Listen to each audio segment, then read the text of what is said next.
दोस्तों, क्या हो अगर एक युद्ध के कारण पूरी दुनिया की इकोनॉमी हिल जाए, तेल के दाम आसमान पे पहुंच जाए और पूरी दुनिया पे युद्ध का खतरा खतरा मंडराने लगे। जी हाँ दोस्तों, हम बात कर रहे हैं ईरान वॉर की। आइए हम उसे पूरी आसानी से समझते हैं, स्टेप बाय स्टेप, आसान भाषा में। दोस्तों नमस्कार। दोस्तों, आज हम इस वीडियो में समझेंगे अमेरिका, इसराइल और ईरान के वॉर की पीछे की असली कहानी, स्टेप बाय स्टेप और आसान भाषा में।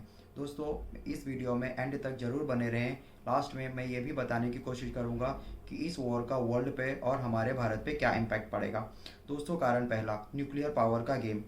दोस्तों, ईरान बहुत दिनों से, बहुत टाइम से ही न्यूक्लियर पावर बनने की कोशिश कर रहा है और इसी बात को अमेरिका और इसराइल नहीं चाहते। दोस्तों, ईरान का न्यूक्लियर एनरिचमेंट अराउंड 60 to 70% तक पहुंच गया था, जो कि न्यूक्लियर पावर बनने के बहुत ही करीब था और ये चीज़ अमेरिका और इसराइल को खटक रही थी। तो उन्होंने ही प्रिवेंटिव एक्शन लेते हुए ईरान पर वॉर करने का प्रयास किया। और दोस्तों, सिर्फ यही नहीं, मिडिल ईस्ट में पावर गेम चल रहा है। मिडिल ईस्ट में पावर गेम, ईरान सिर्फ एक अपना देश ही नहीं, वहाँ तक ही सीमित नहीं है। ईरान हिजबुल्ला जैसे आतंकी संगठनों को भी सपोर्ट करता है, जो सीरिया जैसे देशों में आतंक फैलाते हैं और उसके कारण इसराइल को डर रहता है। वो डर इसराइल को वहाँ से बहुत ज़्यादा, उन लोगों से खतरा रहता है, हिजबुल्ला जैसे संगठनों में, जो गाज़ा में बहुत ज़्यादा लोग तबाही मचा रहे हैं। सो दोस्तों, अगर ऑयल, इसके बाद ऑयल का नंबर आता है।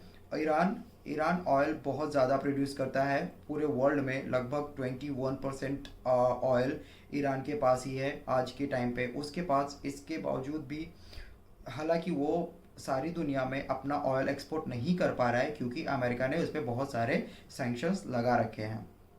सो दोस्तों, मेन कारण न्यूक्लियर, उसके बाद पावर गेम, बढ़ते हुए पावर, ईरान के बढ़ते हुए पावर को देखकर अगर मिडिल ईस्ट में ईरान का पावर बढ़ जाता है तो इससे सबसे ज़्यादा खतरा अमेरिका को होगा, उसके बाद इसराइल को होगा। इसराइल को इसलिए होगा क्योंकि इसराइल पूरी अपने चारों तरफ से मिडिल ईस्ट कंट्रीज से घिरा हुआ है और अमेरिका को इसलिए टेंशन है क्योंकि मिडिल ईस्ट के बहुत सारे कंट्रीज़ की इकोनॉमी अमेरिका के बदौलत चलती है और अमेरिका में बहुत सारे मिडिल ईस्ट कंट्रीज़ का इन्वेस्टमेंट है। उनके यहाँ का ऑयल रिफाइन वगैरह अमेरिका ही मैनेज करता है। फाइनेंशियल कंपनीज भी अमेरिका की ही हैं वहाँ पे बहुत सारी। तो इस बात का खतरा अमेरिका को था कि अगर ईरान न्यूक्लियर पावर बन जाता है तो हमारे ऊपर खतरा हो सकता है। दूसरा कारण ये है दोस्तों, ईरान और अमेरिका की दुश्मनी कोई पुरानी नहीं है। बहुत पहले से ईरान और अमेरिका, पहले 1979 के पहले ईरान और अमेरिका बहुत अच्छे दोस्त हुआ करते थे और उन लोगों में अमेरिका का पूरा कल्चर ईरान में अपनाया जा चुका था। इसके पहले कोई कह नहीं सकता था कि ईरान एक इस्लामिक कंट्री है, जैसे अदर कंट्रीज इस्लामिक की, दुबई, यूएई, ये सब इस्लामिक कंट्रीज़ है और जो कल्चर फॉलो करती है उसके अगेंस्ट ये पूरा चेंज हो चुका था। फुल्ली अमेरिकन कल्चर वहाँ पे आ चुका था ईरान में। लेकिन दोस्तों, हुआ क्या, 1979 में इस्लामिक रेवोल्यूशन के चलते वहाँ पे सत्ता बदल गई और जो अमेरिका के सपोर्टर गवर्नमेंट वहाँ पे थी उसको देश छोड़कर भागना पड़ा। वहाँ से देश छोड़ के भागने के बाद वहाँ की सत्ता संभाली आयतुल्ला अली खामेनेई ने, जिन्होंने ही इस्लामिक रेवोल्यूशन वहाँ पे लेके आया। और उनका कहना था कि हम पूरी तरह से इस्लामिक रेवोल्यूशन और इस्लामिक आधार पर चलेंगे और अपने देश को उसी तरह डेवलप करेंगे। और दोस्तों, उन्होंने किया भी यही। उन्होंने पूरे देश में सबको बुर्का कंपलसरी कर दिया और उसी हिसाब से वहाँ पे चीज़ें करना शुरू कर दी और जो चीज़ें डांस बार ये सब वहाँ पे चल रहे थे बिफोर 1979, वो सब उन्होंने वहाँ पे बंद करवा दिया। तो ये चीज़ें कहीं ना कहीं अमेरिका को खटक रही थी और वो बहुत पहले से ये चाहते थे कि हम इस चीज़ों को वहाँ पे दबाएं। अब एक्चुअल कारण उनका ऑयल है या न्यूक्लियर पावर है या उनके कहे पे वो नहीं चल रहे थे, ये कारण हो सकता है। ये दोस्तों कहने वाली बात है कि क्या रीज़न हो सकता है। 2026 में अचानक से टेंशन तब बढ़ गई जब अमेरिका ने ये धमकी देते हुए कि ईरान न्यूक्लियर पावर के बहुत करीब पहुंच चुका है, ईरान पर अटैक कर दिया। एयर स्ट्राइक करने के बाद से उन्हें लगा था ईरान की तरफ से कोई प्रतिक्रिया नहीं होगी, लेकिन ईरान ने भी पलटवार करते हुए अटैक किया मिडिल ईस्ट कंट्रीज़ और इसराइल पर, क्योंकि ईरान अमेरिका तक पहुंच सकता नहीं, वहां से अमेरिका बहुत दूर है और ईरान के पास ऐसी कोई मिसाइल मारक क्षमता नहीं है जो कि सीधे के सीधे अमेरिका तक पहुंच सके। तो उसने क्या किया, क्योंकि वहां पे अमेरिकन बेसेस है मिडल ईस्ट में, तो ईरान ने ये तय किया कि मैं अमेरिकन बेसेस वहां से उड़ा दूंगा। और जैसे ही ईरान ने अटैक किया उसके बाद फ्रेंड्स ये वॉर शुरू हो गया। सो दोस्तों बेसिकली ये वॉर शुरू होने का 3 कारण, ऑयल गेम और मिडिल ईस्ट में पावर गेम और न्यूक्लियर पावर का होना। सो बेसिकली यहाँ पे ये समझ में, अब युद्ध के कारण, इस युद्ध के कारण सारी दुनिया अब स्थिर हो चुकी है। सारी दुनिया में न्यूक्लियर पावर का खतरा मंडरा रहा है। दोस्तों सिर्फ ये युद्ध ही नहीं, सिर्फ ये 3 देशों का वॉर नहीं है, इस वॉर के कारण सारी दुनिया में लग रहा है कि ऐसा सिचुएशन पहली बार आया है कि पूरी दुनिया में लग रहा है कि थर्ड वर्ल्ड वॉर ना हो जाए।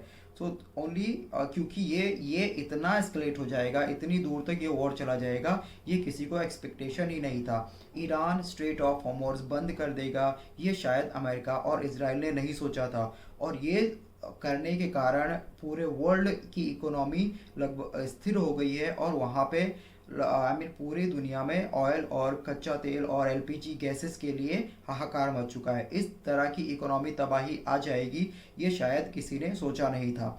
सो दोस्तों ईरान इस लेवल पे चीज़ों को एस्केलेट कर देगा, ये हमें नहीं, अमेरिका और सारे देशों को शायद नहीं लगा होगा, लेकिन ईरान का कहना ये है कि अब जब तक हमारे पास जान है तब तक हम लड़ेंगे। वो अपने करो या मरो की स्थिति में आ गए हैं। अमेरिका ने उनके supreme leader ayatollah Ali Khamenei को मार दिया था, या इसराइल ने मार दिया था।